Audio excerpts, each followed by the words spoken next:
carry on. So today we're going to look at the yogic diet.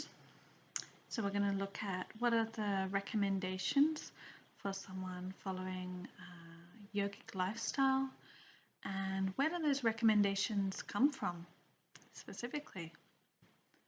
For what purpose? So first, as an overview of the Yogic View on Diet. So the first point is eat to live, don't live to eat. And you hear this all the time, but it's actually a really, really important principle that we should all be following, because we all have this tendency to make food a big part of our life.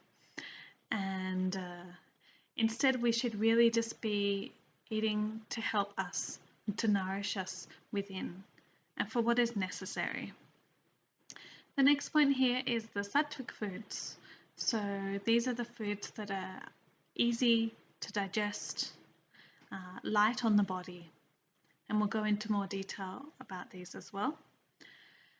And then making sure that we're eating moderate amounts, so approximately about half of our capacity, so half of our stomach full of food, not 100% and not a tiny amount either, so it should all be in balance. The next point is about vegetarian food.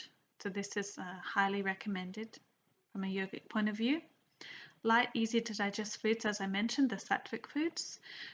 Foods that are basically going to be giving that nourishment to both the body and the mind. And remembering that the food that we're eating should have prana and vitality inside it. Okay, that is really important aspect of what we eat. So now looking at the natural instinct.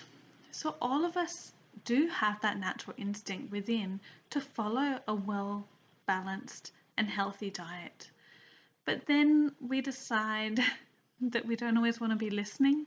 Like, we all know that we shouldn't be eating, loads of sugar, loads of fat, or loads of salt. We know these things inside us, but then we just tell ourselves, no, it's okay, or tomorrow, or the next day, or I'll just have a little bit now, and then we can get out of control in that way. Whereas if we really listen to our bodies and we actually listen to we notice our physical hunger instead of just our mental desires, our mental hunger, then actually it can be quite easy to follow.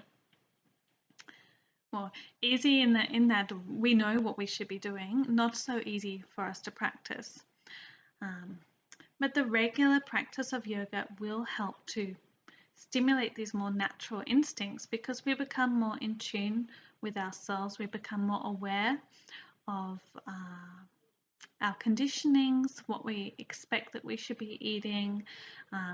We start to understand what are our cravings, what are our desires, and actually listening to the body and understanding what that hunger is, and being able to differentiate between a mental hunger and a physical hunger.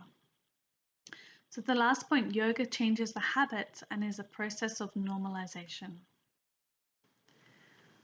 Why do we need to eat? So we do need to give energy to our body and mind. We need to increase the resistance power of the body, develop the mind. And this food that we're eating should be giving us lightness, happiness, joyfulness, and it can also help with increasing intelligence. It should be suitable for our mind, our body, and our soul. So what kind of rules are there? Well, there's no special dietary rules, but there are a lot of recommendations. And the main one, obviously, is to eat a more natural diet. So lots of natural foods, not processed foods, and eating in moderation. Okay. No extremes in either way, not eating or eating too much. And yoga does recommend a vegetarian diet. So especially for those people that want to go beyond just a practice of asanas. So if they want to go into those higher stages of yoga, all different practices like meditation, pranayama, all of this, then it will be, it is recommended that one should be following that kind of diet. And it's already well known that it can promote inner calmness and harmony. And eating meat has been linked with tension, anger, disharmony, and of course an increase in desires. This is well proven now, not just from the yogic point of view. And vegetarianism is the basis of that sattvic diet, that light diet. So the sattvic food. So as we mentioned, a yogic diet is following this kind of pure food diet. So having a balance of fresh fruit, vegetables, cooked whole grains, milk. Again, milk is quite debatable. So take what you feel is important to you. Legumes, nuts, seeds, and then having a combination of both raw foods and also cooked foods. Okay, and we want foods that are going to increase the sattva in our body.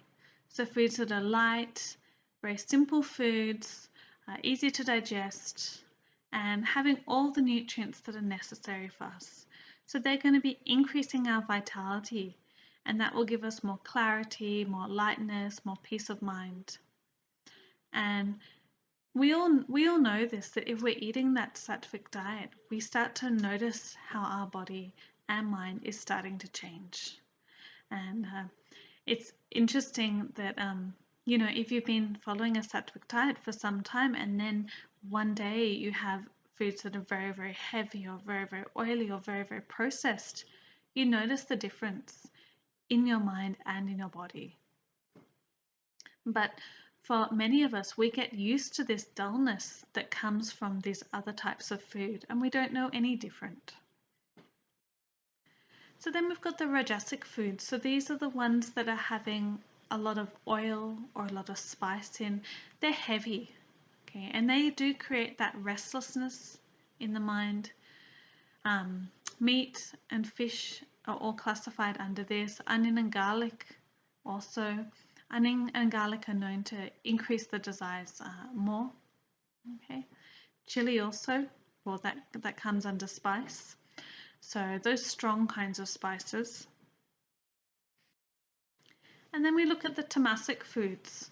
So those are the foods that are old, stale, like really processed kinds of foods. And they don't have any vitality in them. They don't have any prana. So they actually make us feel lethargic. They make us feel lazy. And here you can see foods like foods that aren't properly cooked, chewed well. Okay, so basically it should be easy to digest because we've chewed it well. We've got a lot of saliva into our food before we swallow it, and all those kind of processed foods that have basically all the vitality has been lost from them. Stale foods, so foods that have been cooked a long time ago. It is always recommended that we should be trying to eat food as freshly cooked as possible. Ideally within 3 hours of cooking it, we should be eating it. So a lot of people do have foods that are older than that, and it can be hard to fit into your lifestyle to have that really freshly prepared foods. Often people eat leftovers, so that is considered a tamasic food. Frozen foods, all of those have lost their prana. And if we try to eat only sattvic foods, we can slowly change the body chemistry. So we can renew our digestive system. So it's easier on the body for when we eat any kind of food. Okay. So we don't need as much energy to digest our food, and we can use that energy for whatever else is needed.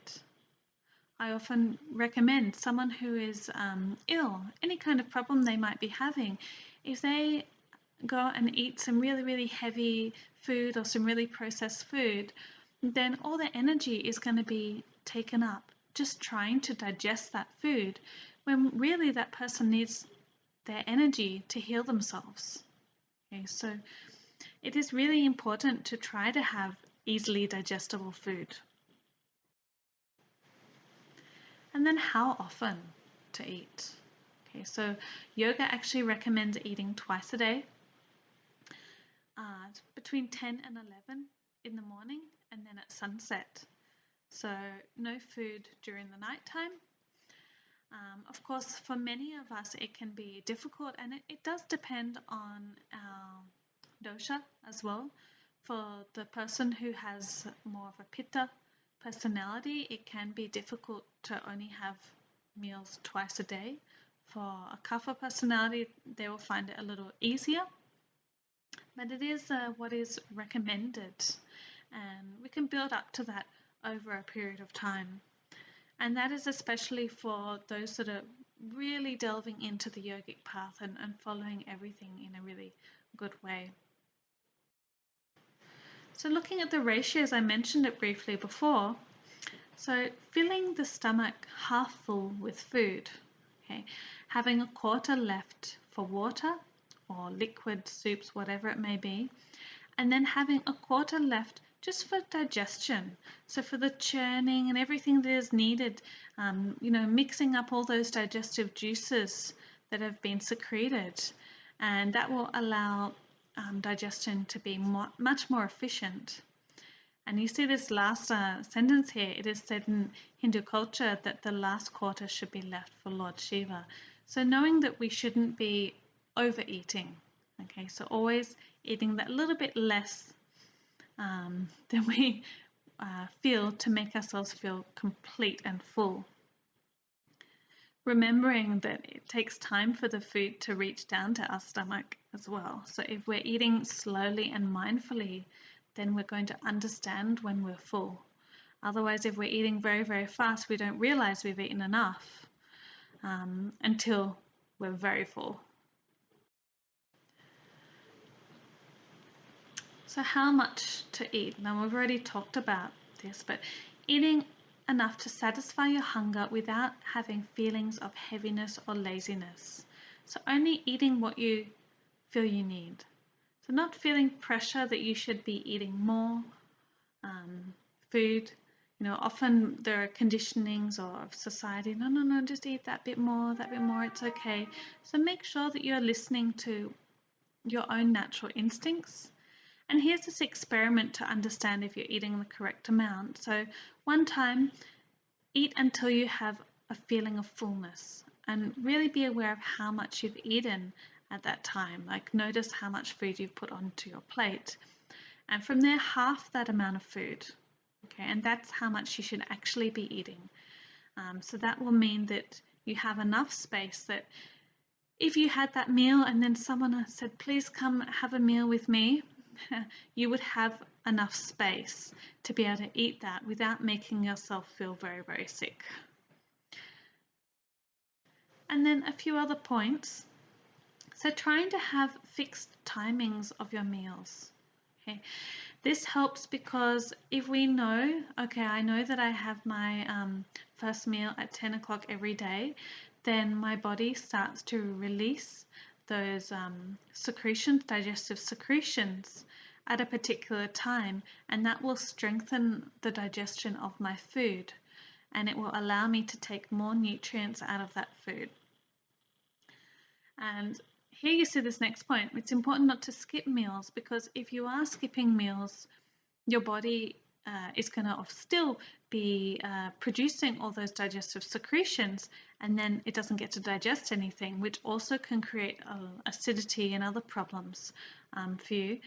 And also means that your body can get into that kind of panic stage and store excessive amounts of fat. We also need to change our diet according to the season. So eating the food that is easily available or easily grown. So not going and eating foods that are coming from different places. You want to try to eat as locally as possible. So example, if it's the middle of winter, you shouldn't be eating mangoes, right? Because they're a summer fruit, And if you're following all the eating of local foods, you'll anyway only have those to eat. So eating the foods that are local. You don't want to be eating foods that have been in cold storage for the last 6 months. Okay? They won't have any prana left. And the last point here is, of course, moderation. So neither extreme is recommended through yoga. Knowing your dosha, your prakriti, then it can help you to make your food choices. So if you know that you have, for example, your vata personality, you will know that if you eat too much raw foods, that it's going to create an imbalance for you. If you're a pitta personality, then you know that you shouldn't be eating foods that are having too many spicy things in. Anyway, we're not recommending to have large amounts of chili, but even things like pepper and ginger, all those hot spices, can also have a negative effect. And the next one is, don't eat when negative, angry, or depressed. How you're thinking is affecting your digestion. You should only eat when you are happy and peaceful. And this is something also to think about quite a lot, because many people eat when they're upset. So and usually when they're eating, because when they're upset, they're eating foods that are not necessarily very healthy for them. So it's really important to be aware of the negative effects of doing that. So if we are in a very upset state, or very angry, or very depressed, then we should try to get out of that state through our yoga practices, whatever it may be, before we eat our meal. And then when you do eat, focus, feel, and appreciate every mouthful. Okay, and you've been doing that already with awareness of your diet, eating slowly, being thankful for the food that has been given to you. You know, whether you made it yourself, maybe someone else made it for you, or even that process of how that food got to you. Maybe you bought that food from the market, from the fruit market, the vegetable market. Think of the farmer, you know, that sowed the seeds, watered those vegetables, harvested, you know, all of that. Think about, say you're eating some bread or some chapati, thinking about that wheat that was sown, that grew, that was harvested, that was processed, turned into flour, all of these processes that had to happen before you could eat it. So being grateful for that. And that last point that we had mentioned at the beginning, eating to live, not living to eat. Now looking at digestion. So the digestive system is one of the most important systems in the body, and it is linked to all the other systems. If our digestion is really poor, it's often linked to other health conditions. Okay? And it's not affected, affected not just by what we're eating, but also by our emotions. Digestion and emotions are really, really strongly linked. If you're a very, very anxious person, you're definitely going to have digestive issues. So it is really important that we make sure that our digestion is strong and healthy and efficient. Awareness of the digestive processes and the choices we make in eating can help to achieve both physical and mental balance, bringing peace and well-being. And though I said if we're very anxious, it's going to affect our digestive system, it works both ways. Okay, so if our digestion is not working very well, it's going to have an adverse effect on our mental health too. And now looking a little bit about what the ancient texts talk on related to diet.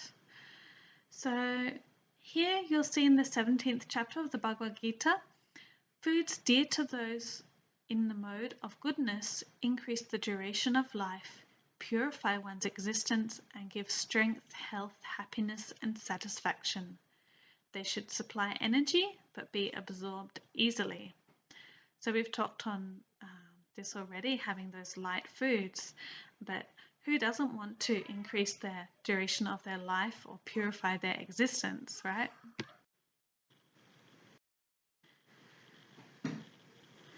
Then looking at the rajasic types of foods, so foods that are excessively bitter, pungent, sour, saline, so salty, hot, dry, burning, are liked by the rajasic person and cause pain, grief, and disease. So basically we talked on those rajasic types of foods. And this is the effects if we're eating, say, a lot of chili or a lot of very oily foods, basically any of those kind of extreme flavors, tastes. And then the tamasic foods, so foods that are stale, tasteless, putrid, rotten, and impure are liked by the tamasic person. I'm sure none of us would eat rotten food on purpose, but we know that some foods do start to decompose very fast. Thinking about, say, animal flesh, it does start to decompose, and when you do eat it, it does start to putrefy in the digestive system, and it does take much longer for you to digest some kind of meat than it does vegetables. And this next point in the Gita is about moderation. Okay. Gluttons cannot dream of getting success in yoga. Only one who takes a moderate diet can become a yogi, not others. Verily, yoga is not possible for him who eats too much, nor for him who does not eat at all, nor for him who sleeps too much, nor for him who is always awake. O Arjuna. Yoga becomes the destroyer of pain for him who is always moderate in eating and recreation, who is moderate in exertion in actions, who is moderate in sleep and wakefulness. So basically, moderation is the key. No extremes necessary. And then if we look from the perspective of the Hatha Yoga Pradipika, so different verses have talked on food. You can see verse 58, pleasant tasting, agreeable or sattvic foods, leaving a fourth of the stomach free for Shiva. And we've talked already about having that space for digestion. Shiva is the inner consciousness, known as inner consciousness. All food the yogi eats should be as an offering to Supreme, so to that higher energy. Then looking at verse 59, the yogi should avoid bitter, sour, pungent, salty, heating foods as well as oil, mustard, alcohol, flesh, curds, asafoetida, and garlic. Okay. So again, those stronger tastes. And verse 60, foods that are old, stale, dry, salty, acidic, or too many mixed vegetables should be avoided. Too many mixed vegetables just because it can be difficult to digest when you've got so many different flavors going on. And then 61, Hatha yogis should avoid long fasting as it is strenuous to the body. On 62, foods recommended include good grains like rice, that's supposed to be wheat, barley, milk, ghee, honey, cucumber, certain leafy vegetables, mung and other pulses, and pure water. Okay. Remember that this was written long back, and some things have changed a little bit now with how they're being produced, so you can also think about that. And the last verse, number 63 here, the yogi should take nourishing and sweet food mixed with milk and ghee to nourish the dhatus, the basic body constituents, and should be pleasing and suitable for the yogi. And then we look at what Swami Satyananda recommends. So he says the diet should vary according to the path of yoga that one is taking. Okay, so example, if one is working more on awakening of the Kundalini, then it's actually really difficult to digest foods. And so the foods that we do need to eat need to be very, very sattvic. And because all the energy is moving and changing, they may not actually have any hunger at all. And they might need some different kind of condiments or some different types of very gentle digestive spices that may help to improve the digestibility of their food. Then if you look at karma yogis, so basically they're working all day, they're doing a lot of things, a lot of actions, a lot of movement, activity. So their metabolism is going to be quite fast. So a lot of different foods are available for them to eat. Obviously, it's still recommended to be eating sattvic food, but they can deal with more foods easily. Then looking at the hatha yogi. So the hatha yogi is looking on cleansing and purifying the body. So we want to make sure that we're eating pure foods for that. The Raja yogi is one who may have a slower metabolism, because if one is sitting, doing a lot of pranayama, a lot of yoga nidra, meditation, then they might find that their metabolism does start to slow down. Not so much with pranayama, but particularly with meditation, then it can definitely slow with not having so much activity. So food should also be very light. And it is recommended by Swami Satyananda. He always recommends foods that are cooked with different kind of digestives, so simple kinds of spices, nothing too pungent. And the easiest is khichdi, and every yoga practitioner knows about khichdi, and we'll see that on the next slide too. And prana shakti, so basically making sure that the prana, the energy, shakti you can say too, that the food is full of energy that we're eating. And we'll finish this session here with a picture of khichdi because khichdi is known to be one of the easiest foods to digest. You'll see the one on the right bottom corner is the simple khichdi that we use, especially when we're doing cleanses, if we're doing any kind of full cleanse, like when we do Purna Shankar Prakshalan, the full cleanse, or even any other different cleansing techniques, then khichdi is really soothing, very, very gentle, and it's basically just the mung dal, so the split mung bean, and rice and water, salt, a little bit of turmeric, sometimes a little bit of cumin, and that's it. That's all that's needed. And the other picture on the top left is our khichdi that we eat in the ashram on Saturday nights, which again is based on rice, but the whole mung bean with the skin on as well, sometimes sprouted, and then the addition of vegetables and sometimes a few other digestive spices in it too. So that's a little bit of an overview of diet from the yogic perspective. Hari Om.